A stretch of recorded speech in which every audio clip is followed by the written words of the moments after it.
અંબાજી મહાકુંભનો આજે ચોથો દિવસ અંબાજી જય અંબેના નાદથી ગુંજી ઉઠ્યું। શક્તિ ભક્તિ આસ્થાના ભાદરવી પૂનમ મહામેળાના મહાકુંભમાં દિવસે ને દિવસે ભક્તોનો અવિરત પ્રવાહ જોવા મળી રહ્યો છે। યાત્રાધામ અંબાજી કાંઠે રંગેચંગે યોજાતા ભાદરવી પૂનમના મહામેળામાં લાખોની સંખ્યામાં માઈ ભક્તો અંબાજી ખાતે આવી રહ્યા છે। ભક્તો દૂર દૂરથી પગપાળા સંગ લઈ અને સેંકડો કિલોમીટરની પદયાત્રા કરી ભક્તોમાં જગત જનની જગદંબાના દર્શનાર્થે ઉમટી રહ્યા છે। ત્યારે અરવલ્લીની ગિરિમાળાઓ જય અંબેના નાદ સાથે ગુંજી ઉઠી રહી છે।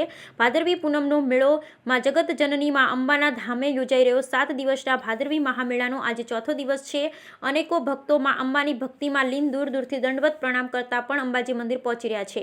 આજે એક માઈ ભક્ત એવો પણ જોવા મળ્યો જે વિસનગરના ઉમતાથી ચાલી અંબાજી સર્કલથી હાથોના સહારે ચાલતો ચાલતો માતાજીના દર્શનાર્થે પહોંચ્યો અને અન્ય ભક્તો તેમની માનેલ માનતા મુજબ મા અંબાના દ્વારે પહોંચી રહ્યા છે। જ્યારે અંબાજી મંદિરમાં દર્શન અને રેલિંગો ભક્તોથી ઉભરાઈ રહી છે। બોલ મારી અંબે જય જય અંબેના જયઘોષ સાથે ભક્તો માતાજીના દર્શન કરી રહ્યા છે। માતાજીના દર્શનાર્થે આવતા તમામ ભક્તોમાં અનેરો ઉત્સાહ જોવા મળી રહ્યો છે। ભાદરવી પૂનમના મેળામાં વહીવટી તંત્ર દ્વારા અને પોલીસ દ્વારા આધુનિક સવલતો ઊભી કરવામાં આવી છે, જેનો ભક્તો મન મૂકીને લાભ લેતા મા અંબાના દર્શન કરી રહ્યા છે। ભાદરવી મહાકુંભના ત્રીજા દિવસે 4,89,318 ભક્તોએ દર્શન કર્યા। 9,88,262 ભક્તોએ કુલ 3 દિવસમાં દર્શન કર્યા। ત્રીજા દિવસે 85,240 લોકોએ વિનામૂલ્યે ભોજનનો લાભ લીધો। 3,50,156 લોકોએ મોહનથાળ પ્રસાદનો લાભ લીધો અને ભક્તોએ 699 ધજા મંદિરના શિખર પર ચડાવી। આમ આખું અંબાજી હાલ ભક્તિમય વાતાવરણમાં છવાઈ રહ્યું છે। મારું નામ શૈલેષભાઈ પરસોત્તમભાઈ પટેલ છે। લુણાવાડા હરદાસપુરનો વતની છું અને આ રથ 1998 થી અહીંયા આવે છે અંબાજી માતાના મંદિરે।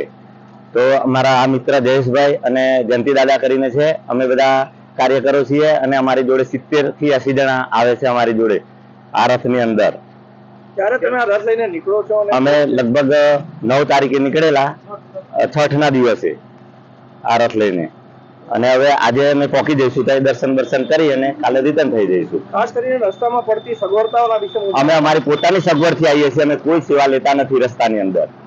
જે રસ્તાની અંદર સરકારની તરફથી પણ જે સગવડ કરવામાં આવી છે અથવા જે રોડ રસ્તા છે તમે જોતા રસ્તા તો બિલકુલ ખરાબ છે। અત્યારે કન્ડિશન એટલી બધી ખતરનાક છે, રસ્તાની અંદર આવવું મુશ્કેલ પડે એવી પોઝિશન છે। અંબાના દ્વારે લોકો આવતા હોય છે ત્યારે રસ્તા સગવડનું તો જોતા નથી, પણ જે માધ્યમથી આવતા હોય છે એના વિશે શું કહેશો?